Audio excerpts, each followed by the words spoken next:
Shalom. Kita bersyukur hari ini kita sudah ada di hari pertama di bulan yang baru. Lebih tepatnya di bulan terakhir di tahun 2024. Semua karena kemurahan Tuhan, semua karena cinta kasih Tuhan dalam hidup kita. Sekalipun saya tahu betul 2024 bukan tahun yang mudah untuk kita jalani lewati. Ada banyak mungkin air mata bercucuran, iya kan? Ada tanggisan, ada hati yang tersayat. Tetapi kalau Desember ini kita boleh memasuki, dimulai dengan mencari Tuhan. Karena hari ini adalah hari pertama di bulan Desember, di bulan terakhir 2024. Kita percaya kalau kita mulai dengan Tuhan, maka Tuhan yang berperkara dalam hidup kita. Sama-sama taruh tangan kanan kita di dada. Sama-sama bilang sama saya, yang penting saya mulai dengan Tuhan. Amin. Orang mau ngomongin kita apa, orang mau ngomongin kita tentang hal-hal yang buruk, bodo amat.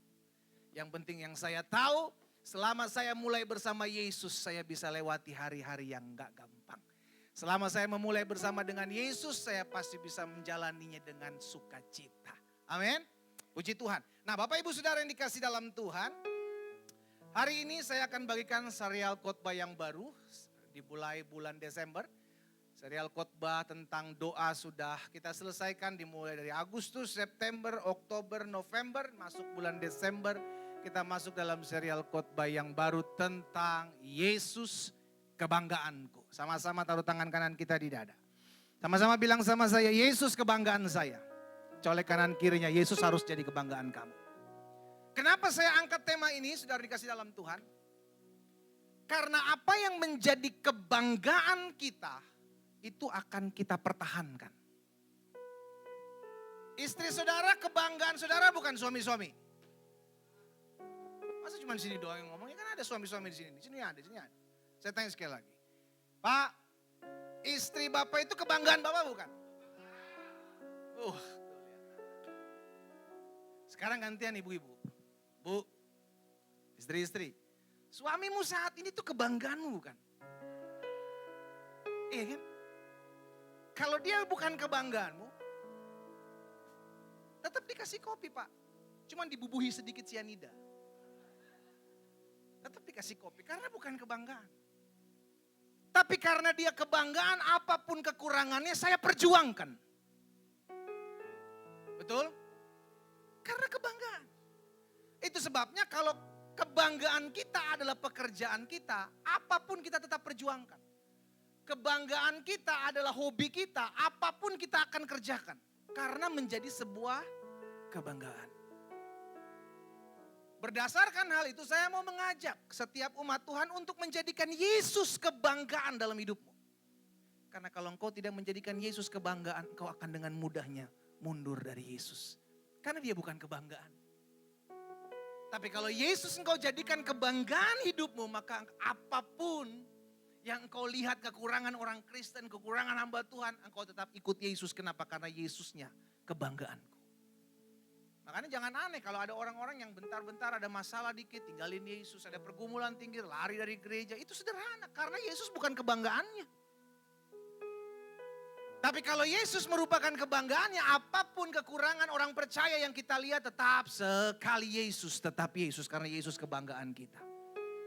Nah, dalam serial khotbah tentang Yesus kebanggaanku, beberapa bulan ke depan saya akan bagikan all about Jesus. Semua tentang Yesus dan kasih dalam Tuhan. Dan secara khusus di hari ini, di seri yang pertama, saya akan bagikan tentang memulai bersama dengan Yesus. Karena hari ini, bukan suatu kebetulan loh, di hari pertama, di bulan Desember, di bulan terakhir itu kita mulainya bersama Yesus nih. Ya kan, tanggal 1, bulan 12 di tahun 2024. Bulan terakhir di hari pertama, kita datang sama Tuhan. Kita bersyukur sama Tuhan. Buat hari ini. Itu sebabnya kita perlu memulainya dengan Tuhan. Apapun, engkau bekerja, engkau berbisnis, engkau usaha, engkau berumah tangga, mulai dengan Tuhan. Bahkan ketika engkau memulai harimu, mulailah dengan Tuhan. Ayo mulai dengan Tuhan, apapun. Mungkin betul, saudara mungkin bilang, tapi pendeta saya mulai dengan Tuhan, tapi masalah masih ada kok. Saya udah doa pagi hari, saya udah baca Alkitab, tapi kok masih ada orang yang jahatin saya pendeta. Kita masih doa, udah baca Alkitab aja masih ada kayak gitu. Apalagi lu gak doa. Apalagi lu gak baca Alkitab. Minimal ketika kita ngadepin orang-orang model kayak gitu, kita kuat. Ngerti Bapak Ibu? Kita kuat ngadepin orang-orang model kayak gitu. Kita kuat menghadapi tantangan yang ada di sepanjang hari. Kita gak tahu apa yang kita hadapi. Tapi selama saya memulai bersama dengan Tuhan Yesus, apapun yang ada di depan saya, Yesus yang akan berjalan terlebih dahulu di depan saya. Karena kita mulai bersama Yesus. Kenapa kita perlu memulai bersama dengan Yesus? Alkitab katakan, akulah Alfa, akulah Omega. Siapa yang menyatakan hal itu? Yesus. Yesus menyatakan akulah Alfa dan akulah Omega. Coba kita lihat Wahyu 22:13. Wahyu pasal 22 ayat 13. By the way jangan lupa kita kurang 10, 9 berarti. Tanggal 2, 3, 4, 5, 6, 7, 8, 9, 10. 9 hari lagi kita akan jadi tuan rumah. Ya, setiap jemaat Tuhan, Gereja Bethel Indonesia, Jemaat Glow Fellowship Center yang ada di Bandung maupun Jemaat Cimahi, jadi tuan rumah perayaan Natal sekota Bandung dan Cimahi. Kasih tepuk tangan yang meriah buat Tuhan dong. Iya kan? Kan kita tuan rumahnya, kita lakukan yang terbaik. Ya Bapak Ibu pastikan jaga kesehatan dengan baik. Baik kesehatan jasmani maupun kesehatan hati. Biar hatinya tetap sukacita. Colek kanan kirinya tetap sukacita. Ya kan, masuki bulan Desember, bulan kelahiran Yesus ini, sukacita, siapkan hati kita untuk hal-hal yang dahsyat di sepanjang bulan ini. Jadi 9 hari lagi siapkan undangan, bagikan kembali share-share yang di gereja sudah bagikan, flyer-flyer yang ada di sosial media Bapak Ibu, infokan ke teman-teman, kerabat-kerabat, kenalan, ya kan. Tanggal 10 Desember jam 6 sore kita ada perayaan Natal. Sehingga setiap kita boleh menikmati berkat-berkat Natal dalam kehidupan kita. Puji Tuhan. Wahyu 22:13 bilang begini, aku adalah Alfa dan Omega. Yang pertama dan yang terkemudian. Yang awal dan yang... Jadi semua itu dimulai dari Yesus dan diakhiri bersama-sama dengan Yesus. Jangan memulainya bersama dengan Yesus di tengah-tengah jalan nyerah. Engkau tidak finishing well. Engkau tidak menyelesaikan pertandinganmu dengan baik. Engkau hanya memulai. Tidak ada semua yang memulai bersama dengan Yesus. Lalu tiba-tiba di pertengahan jalan gak ngalamin masalah. Gak ada, tetap ada masalah. Orang yang tetap sama. Semua siapapun. Sehingga tugas kita adalah mempertahankan iman kita sampai akhir. Karena dialah Alfa, dialah Omega, dialah yang awal, dialah yang akhir. Kita ada di tengah-tengahnya nih. Kita mesti ada di tengah-tengahnya. Kenapa? Karena apapun yang saya mulai bersama dengan Yesus, maka Tuhan Yesus yang akan menyertai saya sampai kepada akhirnya. Saudara dikasih dalam Tuhan, dalam Yohanes pasal yang pertama, ayat pertama. Firman Tuhan bilang begini, ini alasan kenapa kita mesti memulai bersama dengan Yesus. Pada mulanya adalah apa? Semua tuh dimulai dari firman. Engkau bangun pagi mulai firman. Alkitab ngajarin kita pada mulanya Instagram. Lalu Instagram itu bersama-sama dengan Allah dan Instagram itu adalah betul. Pada mulanya adalah firman. Sama-sama bilang sama saya, pagi hari harus mulai dengan firman. Mulai dengan firman. Karena pada mulanya adalah firman itu bersama-sama dengan Allah dan firman itu adalah Allah. Jadi orang yang memulai hari bersama-sama dengan firman, dia memulai hari bersama-sama dengan pribadi Allah. Aduh pendeta habis gimana ya, saya bangunnya kesiangan, udah terlalu telat nanti. Apapun yang saya mau kerjakan sepanjang hari ini nanti susah. Kalau waktunya tuh udah gak pas. Makanya bangunnya lebih cepat. Supaya punya waktu untuk baca Alkitab. Iya dong, kan yang ngatur waktunya kita. Berulang-ulang saya bilang kalau lu besok paginya tahu ada kerjaan pagi, itu gak jadi alasan. Karena kita tahu besok kita akan berangkat jam berapa, keluar dari rumah jam berapa. Itu kan sama aja kayak alasan bilang, ya gimana ya, macet. Kalau you tahu macet area rumah you berangkat agak pagi supaya terhindar dari macet. Ya maaf gak bisa datang hujan. Lah kan Indonesia cuma punya 2 musim. Terus lu gak bawa payung. Kalah dong sama ojek. Ojek aja ada ojek payung. Kan cuma 2 musim. Kita prepare, kita persiapkan. Sama ketika kita tahu kita tidurnya tidur telat nih. Tapi besok pagi saya ada urusan agak pagi. Ya udah pasanglah namanya alarm, Bos. Kalau dia udah berbunyi kukuruyuk alarm itu jangan dimatikan, bangun. Karena ada banyak orang pengen bangun udah gak bisa bangun, tidur terus. Saya berdoa ketika kita masih disuruh bangun, kita bangun. Bilang kanan kirinya kalau disuruh bangun, bangun. Masa alarm yang bangun kita matiin alarm? Lu dikasih kesempatan bangun untuk saat teduh ya bangun. Karena akan ada waktunya kita gak bisa gentar ngomongnya. Takut. Ada waktunya. Tapi selama kita bisa bangun, ayo bangun. Datang bersyukur sama Tuhan. Tuhan terima kasih loh. Hari ini saya diberikan kesempatan yang baru. Di hari yang baru masih bisa duduk. Bersyukur Tuhan terima kasih buat hari ini. Saya serahkan sepanjang hari ini ke dalam tangan Tuhan. Pada mulanya firman. Ayo mulai segala sesuatu dengan Tuhan. Itu sebabnya di Alkitab saudara dan saya. Di dalam kitab pertama. Kitab apa Bapak Ibu? Kejadian. Kejadian 1 ayat 1. Coba buka. Kata-kata pertama di sana apa? Pada mulanya Allah. Itu sebabnya dalam kehidupan kita pun harus pada mulanya Allah. Saya memulai segala sesuatu dengan Allah. Saya mengatakan segala sesuatu dengan pribadi Allah. Saya kerjakan segala sesuatu dengan Allah. Itu sebabnya Alkitab pertama-tama Kejadian 1 ayat 1 pada mulanya Allah. Bukan hanya itu. Ditutup dengan kitab apa Alkitab? Wahyu, pasal berapa yang terakhir? Pasal berapa yang terakhir? Wahyu 22, ayat berapa yang terakhir? Ayat 21. Coba buka. Wahyu pasal 22, ayat 21. Apa dikatakan di sana? Kasih karunia Tuhan Yesus menyertai kamu sekalian. Kata-kata terakhir kasih karunia menyertai kamu sekalian. Apa kata penutupnya?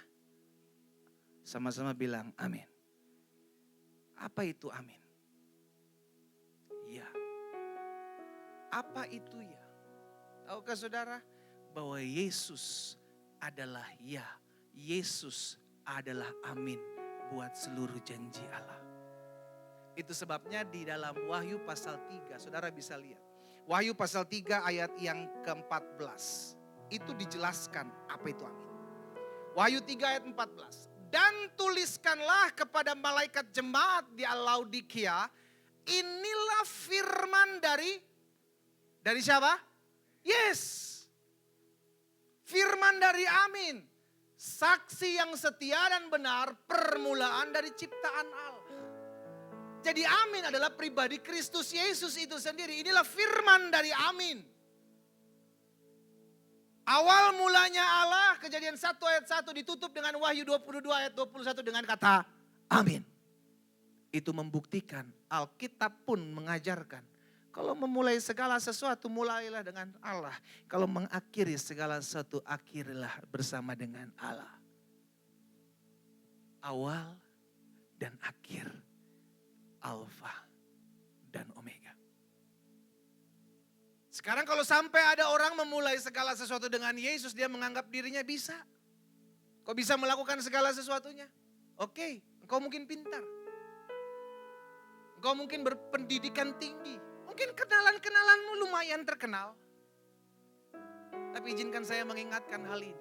Amsal bilang kuda diperlengkapi untuk hari peperangan. Tapi kemenangan itu datang dari Tuhan. Kau boleh hebat segala sesuatu. Kau boleh jago segala sesuatu. Lingkaranmu, lingmu itu orang-orang dahsyat. Tapi kalau engkau tidak memulai bersama dengan Tuhan. Alkitab bilang sia-sialah orang mendirikan rumah kalau bukan Tuhan yang mendirikan. sia-sialah pengawal berjaga-jaga kalau bukan Tuhan yang menjaga kota. Apa yang kau bangun, apa yang kau pertahankan akan sia-sia kalau engkau tidak memulai bersama Tuhan. Nanti mulai bersama-sama dengan Tuhan.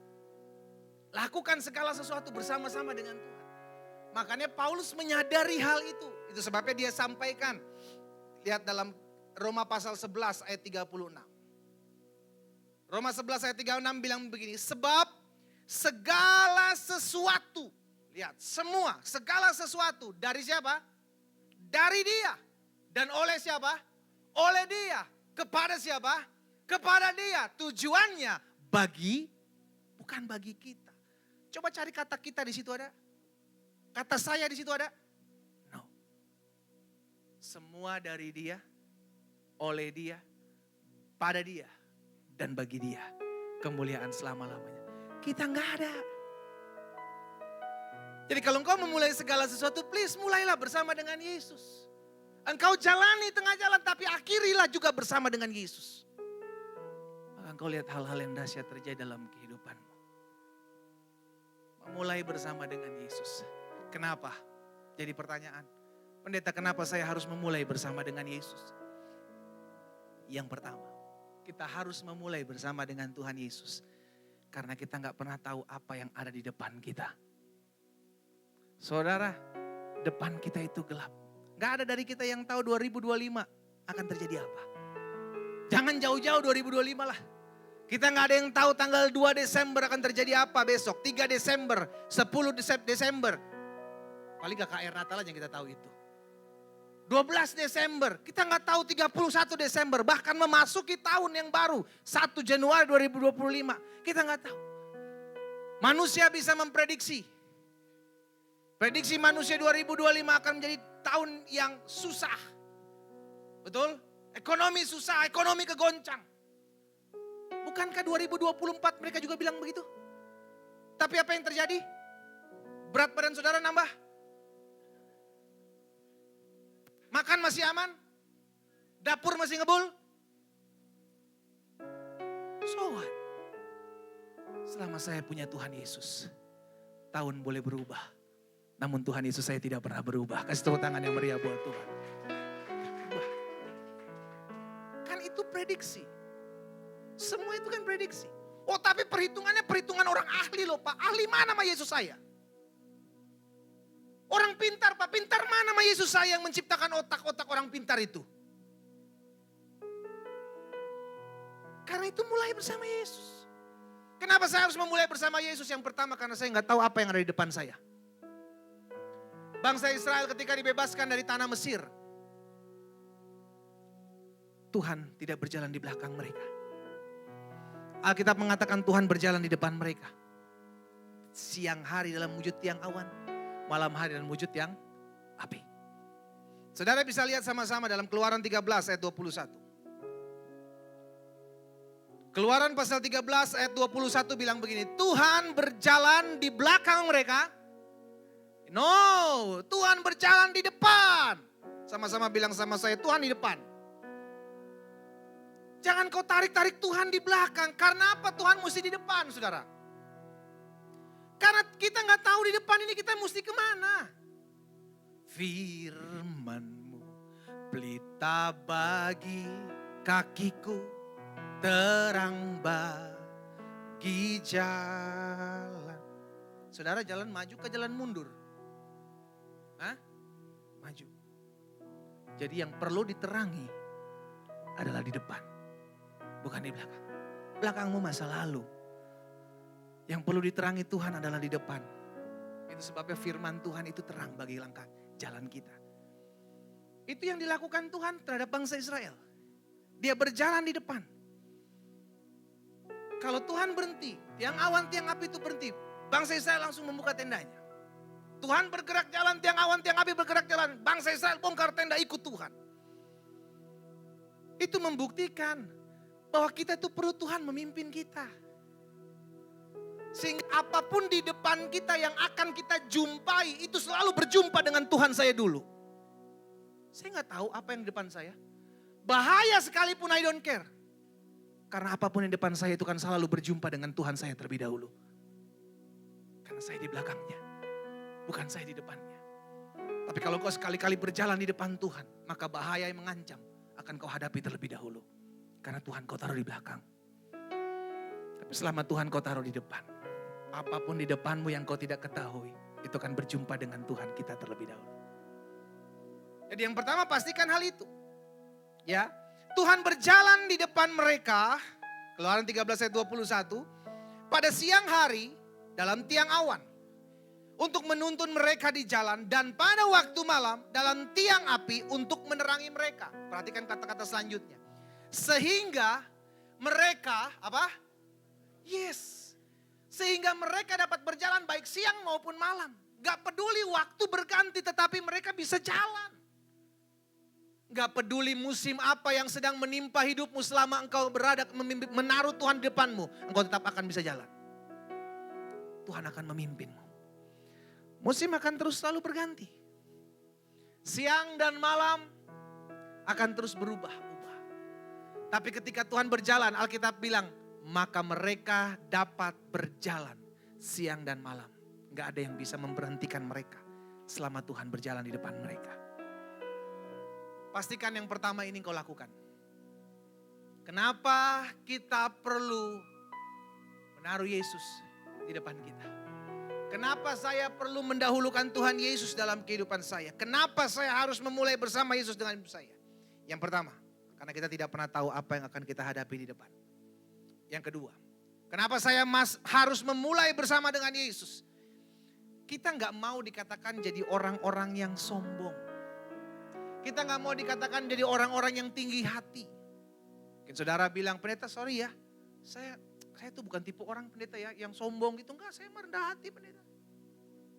Saudara, engkau mau serendah hatinya seperti apapun. Engkau mau tidak sombongnya seperti apapun.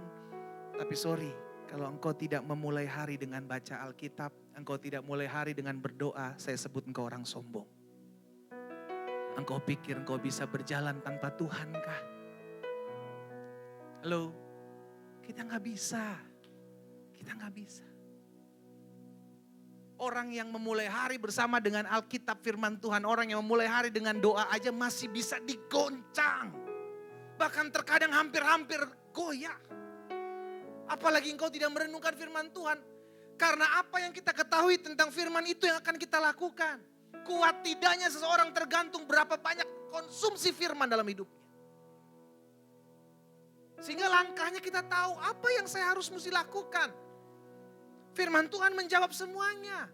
Menghadapi orang yang nyebelin kita, firman Tuhan ada jawabannya. Menghadapi orang yang nyakitin kita, firman Tuhan ada jawabannya. Menghadapi kesusahan ekonomi, firman Tuhan ada jawabannya. Apa yang kau tidak punya jawabannya, ada di firman Tuhan.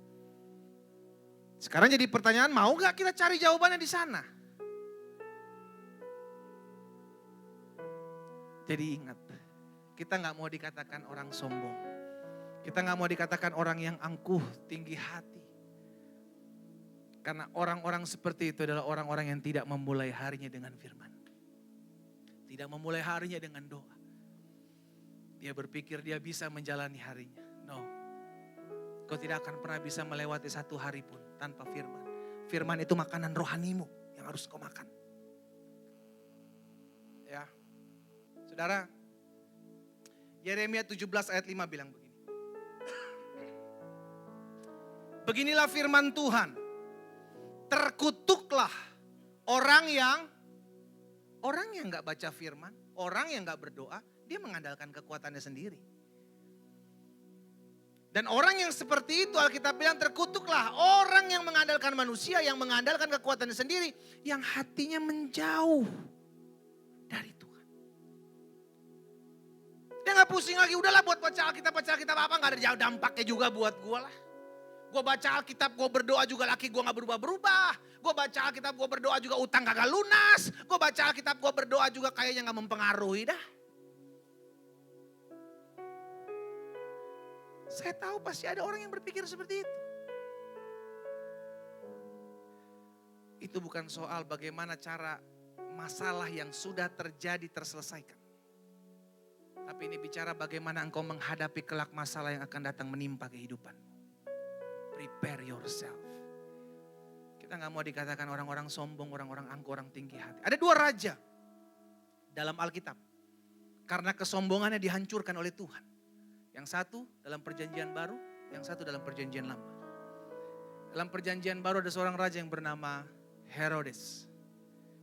Ketika dia speech, ketika dia pidato, tiba-tiba rakyatnya bilang, inilah suara Tuhan. Dengan kesombongan, keangkuhan dia. Apa yang terjadi? Malaikat tempeleng. Pak! Mati. Ada yang mau ngalamin? Bilang kanan kirinya, makanya jangan sombong. Mati dimakan cacing-cacing. Cuma gara-gara ini suara Tuhan. Satu lagi dalam perjanjian lama. Namanya Raja Nebukadnezar. Yang satu ini juga dihajar Tuhan. Karena dia bilang, Babel ini kota yang saya dirikan. Kalau bukan karena saya, kota ini gak akan ada sebagaimana. Sampaikan pesan melalui Daniel. Hari itu juga kerajaanmu akan kuambil. Tahu apa yang terjadi kepada raja itu? Jadi kayak binatang, saudara. Dia makanin rumput. Kukunya panjang, dekil. Wah, pokoknya jadi kayak binatang. Tapi dia bertobat. Karena dia ingat firman. Tuhan pulihkan dia. Alkitab mencatat hal ini bukan suatu kebetulan. Diingatkan kita. Kalau engkau punya kedudukan. Engkau punya jabatan. Engkau punya dipercayakan sesuatu yang lebih dalam hidupmu. Please. Please. Jangan sombong. Keep humble. Kita gak datang bawa apa-apa. Kita pulang juga gak bawa apa-apa. Tetap ingat. Bahwa saya tetap butuh Tuhan. Saya butuh Tuhan. Saya perlu Tuhan dalam hidup ini. Dengan kata lain, apapun yang saya hadapi, saya tahu, saya susah senang, saya cari Tuhan. Ada masalah, gak ada masalah, saya perlu Tuhan. Karena tahukah saudara, kita ini debu tanah yang kalau tanpa nafas hidup dari Tuhan, Tuhan ambil, kita balik lagi jadi debu tanah. Jadi nafas hidup itu yang dari Tuhan itu, yang dihembuskan oleh Tuhan itu, yang menjadikan saudara dan saya itu makhluk hidup. Sesuai dengan Kejadian. Maka dihembuskan nafas hidup debu tanah itu, maka debu tanah itu menjadi makhluk hidup. Jadi kalau debu tanah itu, saudara dan saya itu diambil nafas hidupnya, kita balik jadi apa? Jadi debu tanah. Apa yang kita banggakan? Jadi ingat kita belajar. Yang kedua, kenapa saya harus memulai hidup saya dengan Tuhan Yesus. Memulai hari-hari saya dalam segala yang saya kerjakan bersama dengan Yesus. Agar saya tidak menjadi orang yang sombong. Agar saya tidak menjadi orang yang tinggi hati. Yang ketiga, kenapa kita harus memulai segala sesuatu bersama Yesus. Yang pertama, karena kita tidak pernah tahu apa yang akan kita hadapi di depan. Saya perlu Tuhan Yesus berjalan di depan saya perlu memulai segala sesuatu bersama Yesus. Dan yang kedua, supaya saya gak jadi orang yang sombong. Sehingga ketika saya datang bersama dengan Yesus, Yesus ingatkan saya. Nak, tetap rendah hati. Nak, tetap injek bumi. Sekalipun dititipkan hal-hal yang mungkin tidak dapat orang lain menerima. Tapi itu kan kepercayaan yang dianugerahkan dalam kehidupan setiap kita. Dan yang ketiga, kenapa kita harus memulai bersama dengan Tuhan Yesus? Karena orang yang bersama Tuhan Yesus, dia akan berani melepaskan segala sesuatunya untuk mengikut Yesus. Lepaskan segala sesuatunya untuk mengikut Yesus itu gak gampang. Makanya ketika ada orang muda kaya datang sama Tuhan Yesus, dia bilang, guru semua hukum sudah aku lakukan, sekarang apa yang harus aku lakukan? Yesus bilang, jual semua hartamu dan ikutlah aku. Dia bilang, waduh kalau ini mah berat dah. Nanti dulu lah, skip. Tinggalkan. Abraham diuji. Ketika dipercayakan Ishak dalam hidupnya. Anak yang dinanti-nantikan selama ini. Udah ada diminta lagi sama Tuhan. Pergi ke gunung. Persembahkan Ishak, anakmu yang satu-satunya itu. Saudara dikasih dalam Tuhan. Kalau kita tidak bisa melepaskan apa yang menjadi keegoan kita. Apa yang menjadi kerinduan kita untuk ikut Yesus. Engkau berat melepaskannya. maka engkau tidak bisa mengikuti Yesus dengan sungguh-sungguh. Suatu kali saya berdoa, saya cerita sama istri saya, ada satu penampakan yang saya lihat jelas. Saudara tahu apa yang saya lihat? Saya lihat kera. Apa? Kera. Tahu kera Bapak Ibu? Monyet. Kera, monyet, pokoknya semacam itu. Saya berpikir gini, Tuhan kenapa tampilannya ini? Tuhan kasih ingat satu hal. Bagaimana cara nangkep monyet? Ada yang pernah tahu? Hah? Saudara, monyet itu kalau saudara kejar gak akan bisa. Karena saudara bukan monyet bisa lompat-lompat. Tapi monyet itu bisa lompat. Kalau saudara dia sudah sampai lompat, pohon ke pohon selesai. Bagaimana cara nangkap monyet? Jebakan yang ada dalam toples. Masukin makanan. Dia masuk, dia ambil.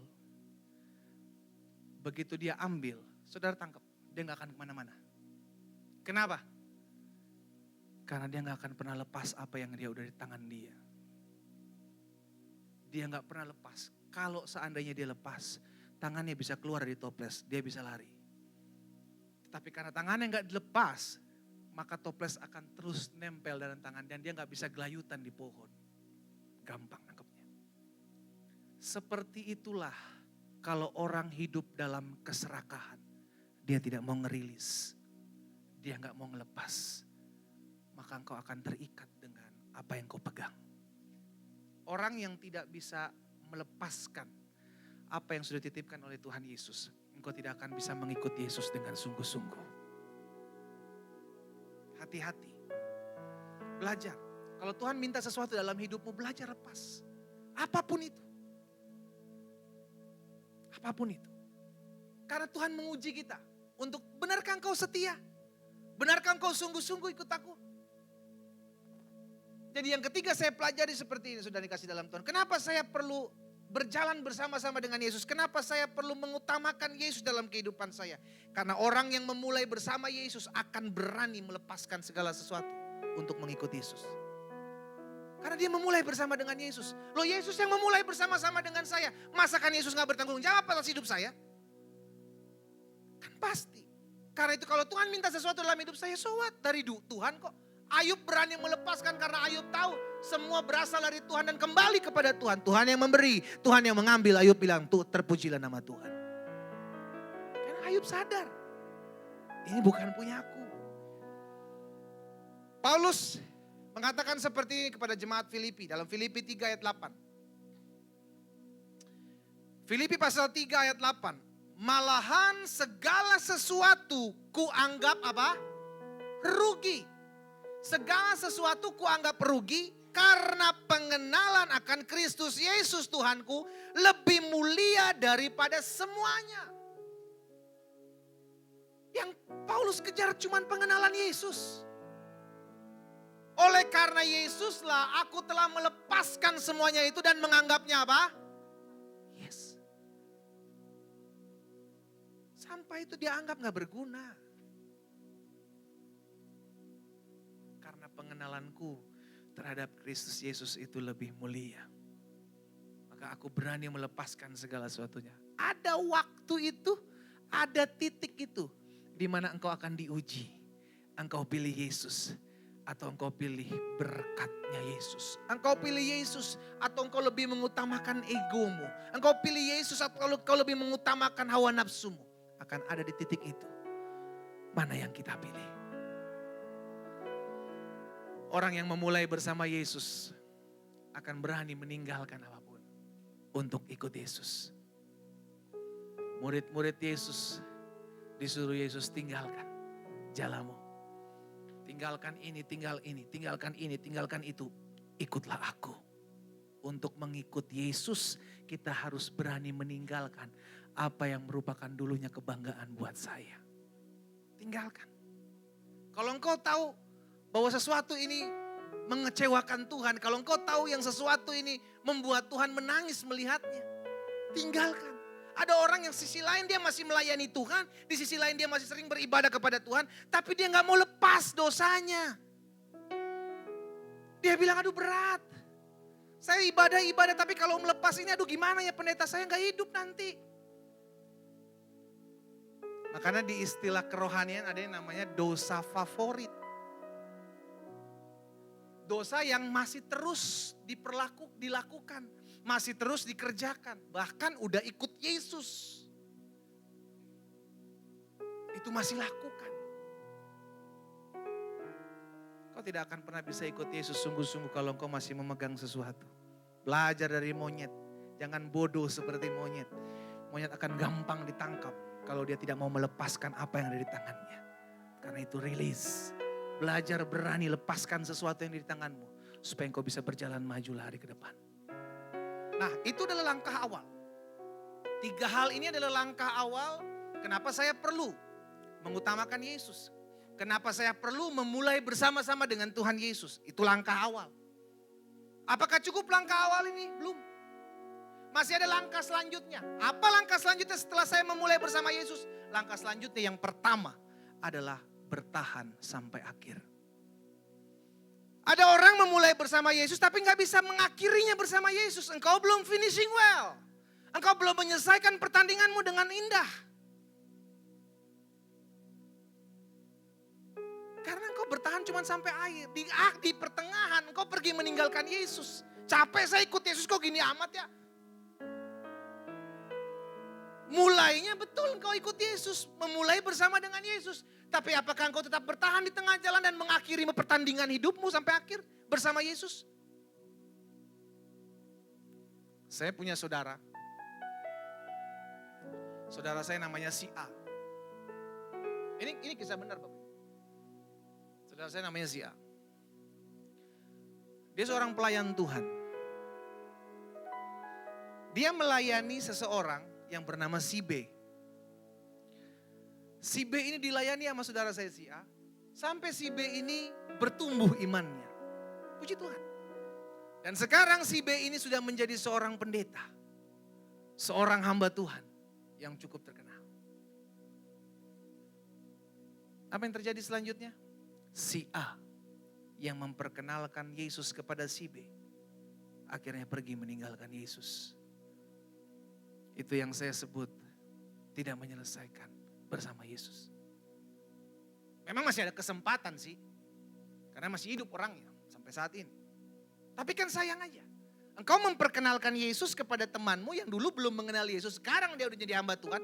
Giliran dia jadi hamba Tuhan ini pergi meninggalkan Yesus. Nah lu. Kok bisa?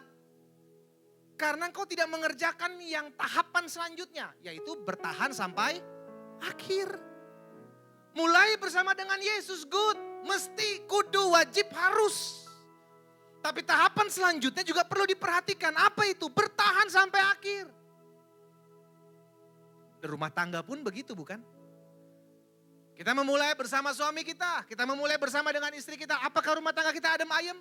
Aduh, belum tentu. Ada gunjang ganjing, ada perselisihan, ada pertikaian. Tapi kan kita bertahan sampai akhir, itu goal kita, itu kerinduan kita. Sama ikut Yesus pun seperti itu. Jadi tahapan selanjutnya setelah engkau berjalan bersama dengan Yesus, memulai bersama-sama dengan Tuhan Yesus, tahapan berikutnya yang pertama adalah berakhir sampai sama dengan Yesus. Berakhiri sampai dengan akhir bersama dengan Yesus. Jalani hidupmu sampai akhir. Bertahan sampai akhir. Kita lihat Galatia 3 ayat 3. Galatia pasal 3 ayat 3 bilang begini. Ini teguran Rasul Paulus kepada jemaat di Galatia. Adakah kamu sebodoh itu? Jadi orang yang memulai dengan roh mengakhiri dengan daging, Alkitab bilang kurang bodoh. Kamu telah mulai dengan roh. Kamu telah mulai dengan Kristus, kamu telah mulai dengan Allah. Masakan kamu sekarang mengakhiri dalam daging? Kamu udah mulai bersama dengan Tuhan Yesus, masa kamu gak bertahan sampai akhir? Kamu akhiri dengan daging? Alkitab katakan dia seperti orang bodoh. Hati-hati.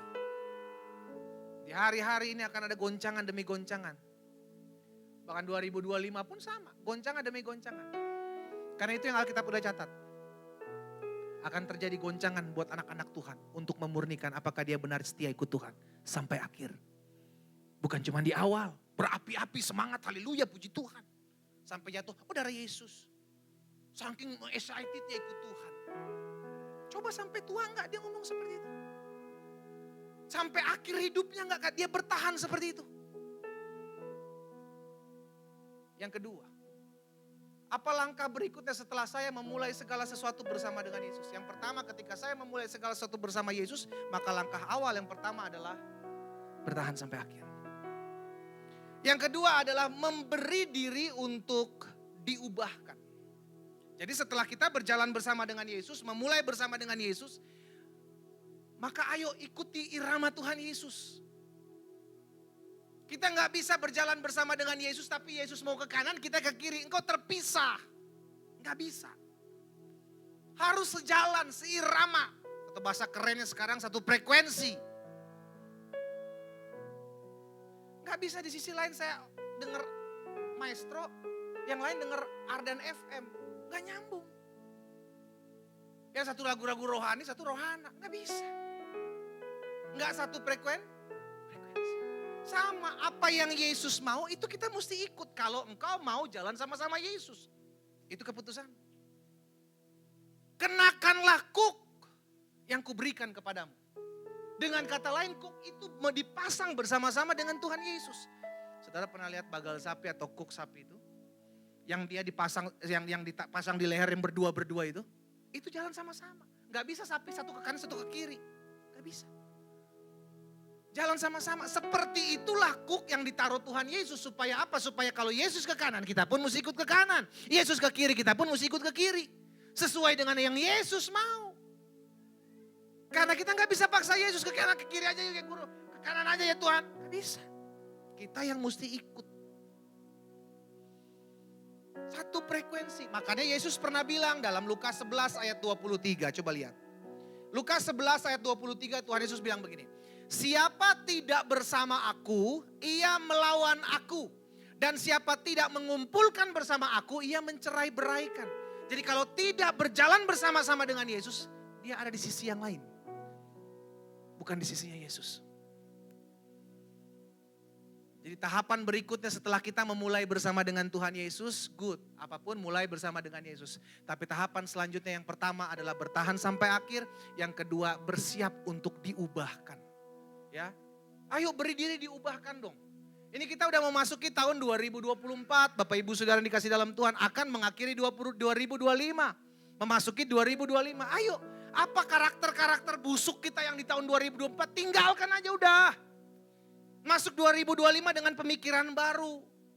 Karena wadah anggur yang baru itu harus dibuang. Supaya kita bisa menerima berkat yang baru. Wadah yang baru pulang kau harus siapkan. Karena itu pastikan, tinggalkan yang lama. Masuk dalam hal-hal yang baru. Engkau tahu ini tidak memuliakan nama Tuhan nih. Oh, kelakuan ini tidak memuliakan nama Tuhan. Oh, kelakuan ini jadi batu sandungan. Cut, buang di 2004. Amin. Jadi siap diubahkan. Taruh tangan kanan kita di dada. Sama-sama bilang sama saya harus siap diubahkan. Belajar relakan hatimu untuk diubah Tuhan. Jangan keraskan hatimu. Dan yang ketiga, yang terakhir. Langkah berikutnya setelah kita memulai bersama Yesus. Bertahan sampai akhir yang pertama. Yang kedua, beri diri untuk diubahkan menjadi segambar dengan Kristus. Dan yang ketiga, jelas. Orang yang memberi diri diubahkan, maka dia akan menghasilkan buah pertobatan. Harus. Gak bisa enggak. Karena Yesus bilang yang tidak menghasilkan buah, cut. Coba lihat Matius 3 ayat 10. Mulai dari ayat 8 lah. Mulai dari ayat 8. Ayat 8 ya dulu. Jadi, dari Matius. Matius pasal yang ketiga ayat 8. Ya. Jadi hasilkanlah apa? Buah yang sesuai dengan. Jadi kalau orang bertobat itu ternyata ada hasil buahnya. Suamimu bertobat itu terlihat dari buahnya, Bu. Istrimu bertobat, Pak, terlihat dari buahnya. Apa itu buah? Sesuatu yang bisa dinikmati. Bukan oleh pohon itu, tapi oleh orang-orang yang di sekelilingnya. Hasilkanlah buah sesuai dengan pertobatan. Ayat selanjutnya, ayat 9. Dan jangan mengira bahwa kamu dapat berkata dalam hatimu, Abraham adalah bapa kami. Karena aku berkata kepadamu, Allah dapat menjadikan anak-anak bagi Abraham dari batu-batu ini. Ayat 10. Kapak sudah tersedia pada akar pohon. Dan setiap pohon yang tidak menghasilkan buah yang baik mudah-mudahan ditebang. Oh haleluya. Sama-sama bilang sama saya, gak ada mudah-mudahan, pasti ditebang. Pasti. Ya mudah-mudahan 3 minggu lagi ditebang. Dah pasti. Dicek ada buahnya enggak. Buahnya sesuai dengan pertobatan enggak. Memang Tuhan mengasihi saudara dan saya, pasti. Tapi yang Tuhan cari adalah buah pertobatan. Kalau kita tidak menghasilkan buah, maka kita akan merasakan lebih sakit karena kita akan dipaksa untuk berbuah. Kalau pohon itu perlu di stake, disayat, tempel. Untuk dia menghasilkan buah. Lebih subur lagi, lebih baik lagi, lebih rimbun lagi. Karena itu Tuhan akan memaksa saudara dan saya untuk menghasilkan buah pertobatan. Dengan apapun caranya. Mungkin perlu diperas lebih lagi. Mungkin perlu ditekan lebih lagi. Tapi ujung-ujungnya baik buat kita. Hasilkan buah pertobatan. Hasilkan buah pertobatan. Supaya hidup kita bisa dinikmati oleh orang lain. Semua dimulai dari memulai bersama dengan Yesus. Ayo, mulai bersama dengan Yesus. Apapun keadaanmu, mulai bersama dengan Yesus. Bertahan sampai akhir. Mau diubahkan dan hasilkan buah pertobatan. Saya undang kita semua bangkit berdiri.